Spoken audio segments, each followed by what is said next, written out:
This is a continuation of the lining drill. What I've done is I put bumpers out, one at 10 yards, one at 25 yards roughly, one maybe at 35 yards, and just going to have her get them one at a time. She should go out and get the closest one first, then the second one, and then the third one. Again, it's all teaching them, take a straight line off my hand, off that directional signal, and go out in a straight line, pick up the bird, bring it back in a straight line.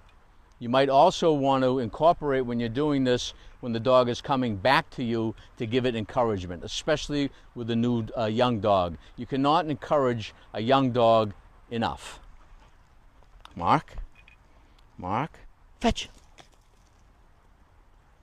Good girl, good girl. If this was a young dog, this is what I'd be doing. Good girl, good girl, good girl, good girl, Ember. Yeah, good girl. Heel, heel, heel. Stay.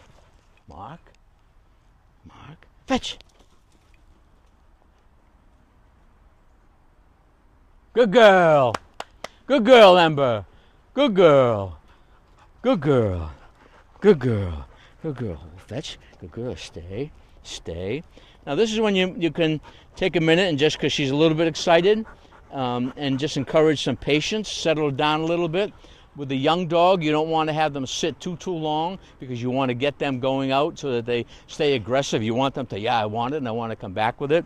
But it's not a good idea, because control, sitting at your side, they need to be patient as well until you tell them what you want it to do. Sit, sit, good girl, stay, stay, good girl, Mark, Mark, Mark, fetch.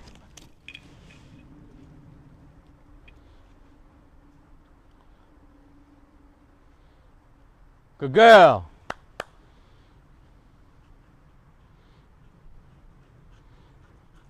Good girl. Good girl. Good girl. Good girl. And this is to show, even the one that they chewed, I told you can still use them. They're still good for this drill. So it's still a valuable tool, even though it's, well, a little bit, not in the best condition.